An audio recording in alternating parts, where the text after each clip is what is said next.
Welcome. This is Jess with Changes Within Us. I know it's been 2 weeks, and I want to apologize for not sticking with the weekly podcast. Something came up in my life that was really heavy. It seems like it's been a really heavy last couple of weeks, to be honest.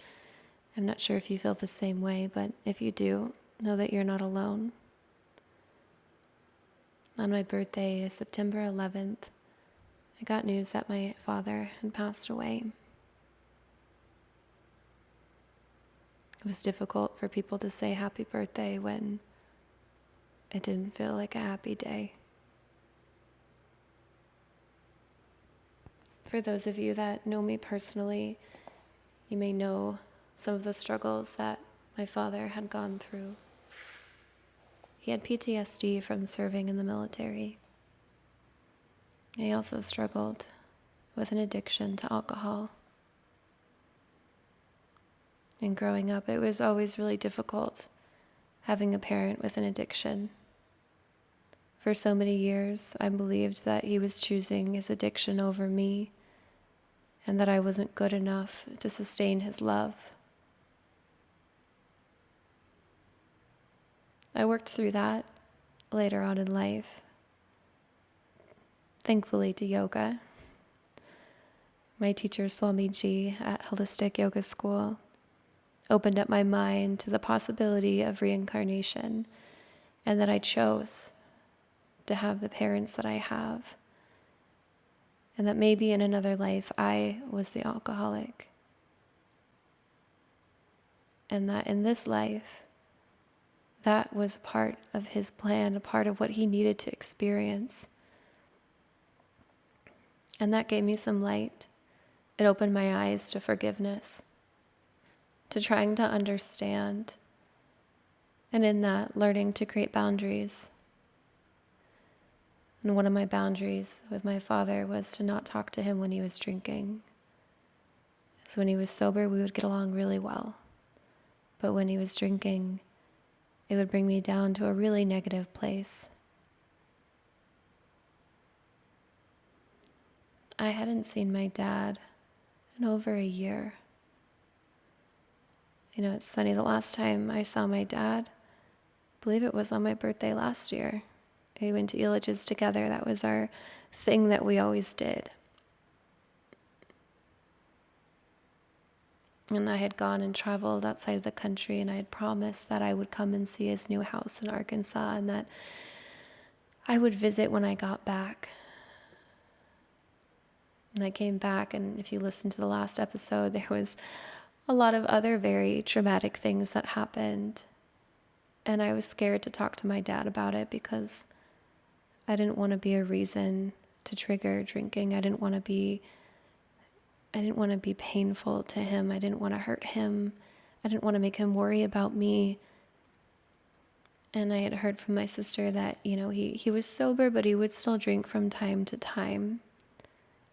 You see, when you love somebody with an addiction, you begin to learn their patterns, the way that they work. When my dad was drinking, he would call me, but he wouldn't leave a voicemail.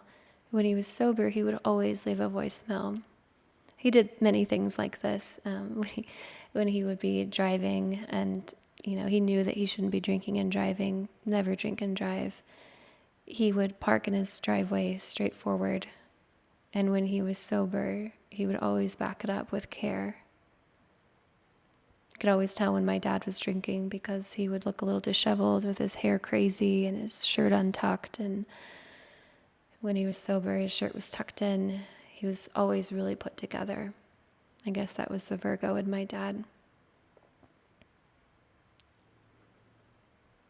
I'm feeling a lot of grief, and I took some time to go to Arkansas to help make final arrangements with my sister because it's just me and her now. I didn't expect at 29 to have the weight of planning a funeral, learning about all of these things that go into death, all while trying to grieve. And to make matters worse, when I got to Arkansas, I discovered some really hard, painful things that my dad was going through that he too kept silent, kept to himself, probably because he didn't want to worry us. My dad was incredibly heartbroken when he passed away. He had been seeing somebody that was using him and manipulating him and stole everything from him. At the end of the day, my father's addiction won, in the sense that he had his last binge. And I can't blame him. If I was heartbroken in the way that he was, I probably would have too. On August 30th, he tried to call me, and I didn't answer because he didn't leave a voicemail. I called my sister. My sister said that last conversation with him was so positive and so loving, and even though he was drinking, he said that he was so proud of us and that he loved us. She didn't know then, but that would be her last conversation with him as well. And because of me having this boundary, I have hundreds of voicemails from my father. And I have them all saved. Even the one from last year on my birthday. And I was able to listen to it on my birthday. Hearing his voice say happy birthday brought a sense of comfort, but it made it feel like it wasn't real. I didn't feel real until I got to Arkansas and I saw him. And I saw the house where he was found. And I saw a mess of what was. He passed away from an upper GI bleed. He also had fatty liver. And he had serious problems with his abdomen. And at the end of the day, I knew that one day the drinking would catch up. I knew that in my heart. But I always had hope. Seeing my dad's house in Arkansas also made me realize that he really was trying to get his life back together. I hadn't seen this part of my dad since I was a little kid. When I was growing up, he always had a movie theater system. He was really into the wiring and the tech and the audio, and he was really into it. It was rather impressive. And it was beautiful to see that he had built the same thing in this home. He had put security cameras in his home, and I learned a lot of dark things from those. But I also got to see that in the early time of August, he was putting his life back together, and he looked really good.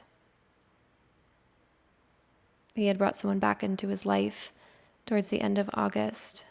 This person was a big partier, a big drinker, and he knew that she was trouble, but I think in a way he was lonely and sad, and my dad was always a believer in love. After he lost his wife, Michelle, I could tell it broke him, and he just wanted to feel that same love. I don't blame him. I've had relationships that caused me immense pain and continued to go back because that was what I felt I knew, that was what I felt I deserved. My father was found in his home on September 10th. We don't have an exact time when he died. Due to an autopsy, I've learned it's probably about 12 to 18 hours since when they found him. I don't know what his last moments were like, but I do know that he was in a lot of pain. I'm so thankful to have my sister there with me as we made final arrangements, tried to clean the home and realized that we couldn't do it. I looked at my sister and I told her, Amanda, this is the last time that we do this. This is the last time that we clean up. And we did our best, but we couldn't do it. Again, I've never experienced loss like this. I've never been in charge of figuring out what to do. And I didn't realize that there are things like homeowners insurance that cover cleanups. There are support, and you don't have to do it all on your own. Grief doesn't have to be this heavy weight that you just bear yourself. More than anybody, I feel the closest with my sister right now, because she understands exactly how I feel. She feels the guilt and the shame of not coming sooner, of not creating a space to where my dad could have told us what was going on.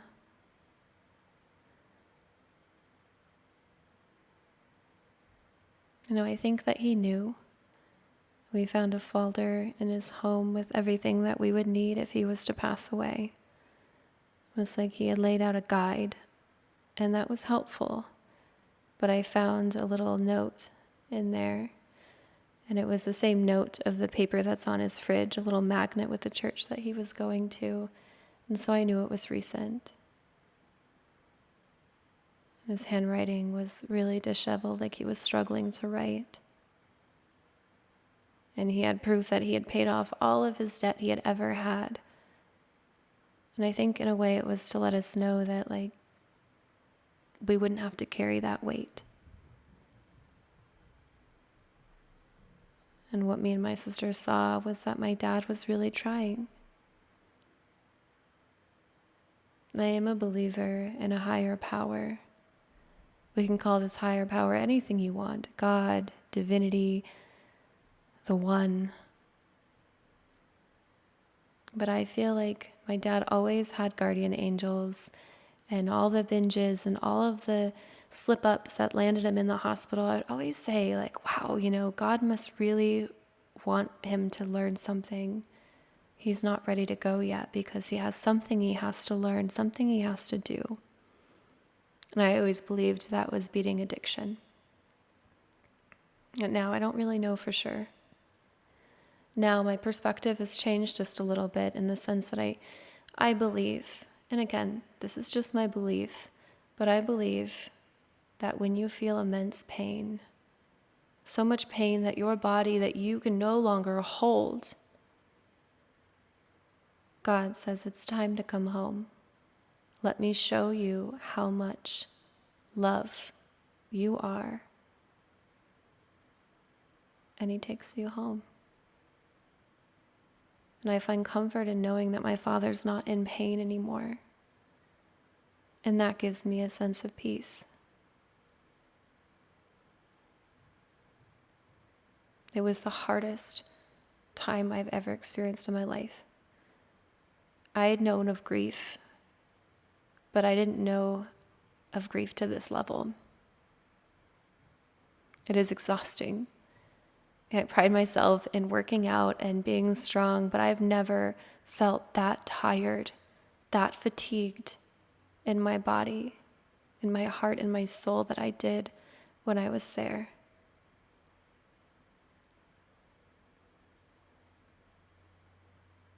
And I realize that when you lose somebody, it's going to take time. And you don't just move on. You just learn how to live life every single day for them, all while missing them. And in the moments that you say, I wish you were here, or the moments that you place your hand on your heart and know that they are more with you now than they ever have before. When I was in Arkansas, anytime I found a hint of something that felt like my father guiding me, it would rain. And I felt like those were his tears meeting mine, letting me know that I'm not alone. I'm sorry. And the tears, they come. And I wish that I could say so much to him, that I love him, that I'm sorry.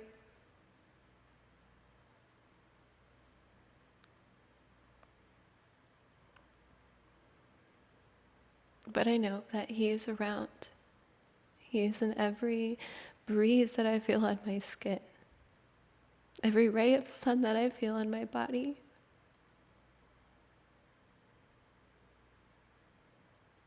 And I forgive him.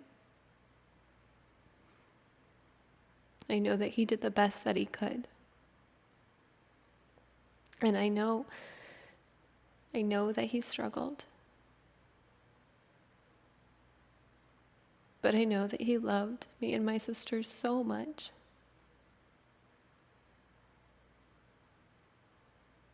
And I'm in the process of digitalizing these old family videos that my dad made. And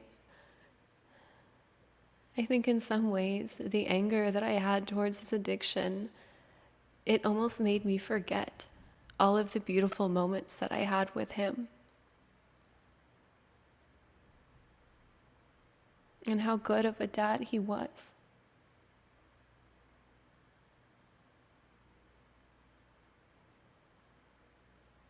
If you've experienced loss, know that I feel you.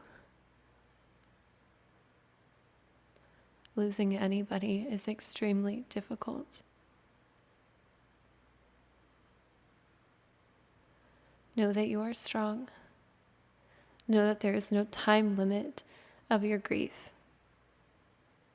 Know that when people say, I'm sorry for your loss, you don't have to have a response. You don't have to say it's okay, because it's not. You don't have to say that you're doing good when people ask you how you're doing when you're not. I have found that I say I'm okay, and that I'm getting through each day to the best of my ability. And that's enough. I realize that in my life there are people that understand, and there are people that don't. There are people that have said, your dad did so many hurtful things to you in your life. Why are you so sad? And that's the real kicker, is because forgiveness and love is why you're mourning. Because none of those things matter anymore. What happened, happened. There's no need to carry anger, resentment. Because the more anger and resentment you hold towards the person that is gone is only hurting you. It is only holding you back from moving on. It's only limiting you from your healing. So feel the tears when they come. Don't apologize for them. I'm going to continue to upload weekly. I am also putting out a grief meditation on YouTube to help you out if you need some healing. That's all I have. I'm sending you lots of love and lots of light. There is so much more to the story behind my dad's passing, and at some point I'll share it. But right now, it's really hard. It's really, really hard. And I speak of forgiveness, but there is one person that I'm struggling to forgive. And that is the person that broke my dad's heart, that used him and conned him. I'm struggling to forgive her. And that now will be the next thing that I work towards. But as of right now, I'm allowing myself to be angry. But I'm not letting that rage and that hate take over my entire life. I am still choosing to be a loving and kind person. And I believe in karma. I believe that what we do to others returns back to us, always. So therefore, there is no need for me to seek vengeance. There is no need to give this person any of my energy, any of my time. I had spent a week in Arkansas playing private investigator because the police didn't want to help me. And I uncovered many things that I can't unsee, I can't undo. But I did my best to find a place of peace with it all. I hope you find peace as well. I'll see you next time. Thank you.